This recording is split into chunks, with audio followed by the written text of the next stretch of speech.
ഇനി പ്രേക്ഷകരെ വളരെ വൈകാരികമായ ഒരു വാർത്തയിലേക്ക് കൂടി ഒന്ന് പോയതിനു ശേഷം നമ്മളുടെ ബ്രേക്കിംഗ് വാർത്തയിലേക്ക് എത്താം. മരിച്ചുപോയ മകന്റെ ഓർമ്മകളെ ചുമർചിത്രങ്ങളായി പകർത്തുകയാണ് കണ്ണൂരിൽ ഒരമ്മ. യുവചിത്രകാരൻ അർജുൻ കെ ദാസിന്റെ വർണ്ണങ്ങളോടുള്ള സ്നേഹം മരണശേഷവും നിറം മങ്ങാതെ താലോലിക്കുകയാണ് കരുണാദാസ്. കണ്ണൂർ റെയിൽവേ സ്റ്റേഷന് സമീപത്തെ ചുമരിൽ ചിത്രങ്ങൾ ഒരുക്കിയാണ് മകന് അമ്മ പിറന്നാൾ സമ്മാനം ഒരുക്കിയത്. ഒരമ്മയുടെ മരിക്കാതെ പോയ പ്രതീക്ഷകളുടെ ചിത്രങ്ങളാണ് ചുമരിൽ തെളിയുന്നത്. കണ്ണൂരിലെ മാത്തിൽ സ്വദേശിയായ അമ്മ കരുണാദാസിൻ്റെയും അച്ഛൻ മോഹൻദാസിൻ്റെയും മകനിലുള്ള സ്വപ്നമാണ് ഈ പതിഞ്ഞ നിറങ്ങൾ.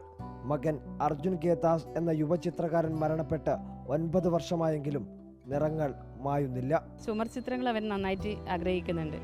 അവൻ ഇന്ത്യയിൽ തന്നെ പല സ്ഥലങ്ങളിലും പോയിട്ട് ഇങ്ങനെ വരച്ചിട്ടുണ്ട്. അപ്പോൾ അതിൻ്റെ ഒരു ഓർമ്മയ്ക്ക് വേണ്ടിയിട്ട് ഇങ്ങനെ ചെയ്യാമെന്ന് വിചാരിച്ചു. 2015 ജൂൺ 20 പഠനാനുബന്ധമായ പ്രൊജക്ടിന്റെ ഭാഗമായി സിക്കിമിലെത്തിയ അർജുൻ തീസ്ത നദിയിൽ അപകടത്തിലാണ് മരണപ്പെട്ടത്. ആകസ്മികമായ മകന്റെ മരണം ക്യാൻവാസിലെ ചിത്രം പാതിയാക്കി നിർത്തേണ്ടി വന്നു. വീണ്ടും അതിന് ഇപ്പോൾ ജീവൻ പകരുകയാണ്. കലാകാരന് മരണമില്ല എന്നുള്ള ഒരു സന്ദേശം ഉണ്ടല്ലോ, അതപ്പോൾ അതുപോലെ തന്നെയാണ് അവൻ എൻ്റെ കൂടെ തന്നെ ഉണ്ടെന്നാണ് വിശ്വാസം.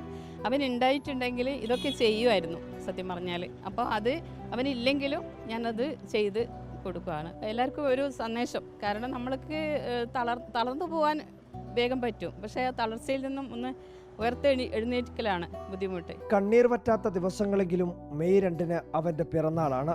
എന്നും അവന് അമ്മ നൽകിയത് അപൂർവ പിറന്നാൾ സമ്മാനങ്ങളും. ഇത്തവണയും അതിൽ മാറ്റം വരുത്തിയില്ല. അമ്മയുടെ മകൻ ചിത്രം വരയ്ക്കുകയാണ്. Reporter Arjun Kalliad, in reporter, Kannur. യഥാർത്ഥത്തിൽ ജീവിതത്തിൽ ഏറ്റവും വലിയ ദുഃഖം എന്തെന്ന് ചോദിച്ചപ്പോൾ ഒരു അമ്മ പറഞ്ഞത്, നമ്മൾ ജീവനോടെ ഇരിക്കെ നമ്മൾ താലോലിച്ച് വളർത്തിയ നമ്മളുടെ മക്കൾ കൺമുന്നിൽ നിന്ന് അപ്രത്യക്ഷമാകുന്നതാണ് ഏറ്റവും വേദനയും. ഇത് കണ്ടപ്പോഴാണ് മനസ്സിലായത്. അങ്ങനെ വേദനയൊക്കെ ഉണ്ടെങ്കിലും ആ വേദനയെ അതിജീവിക്കാൻ ഒട്ടേറെ മാർഗ്ഗങ്ങളുണ്ട് എന്നാണ് കരുണ നമ്മളോട് പറഞ്ഞു തരുന്നത്.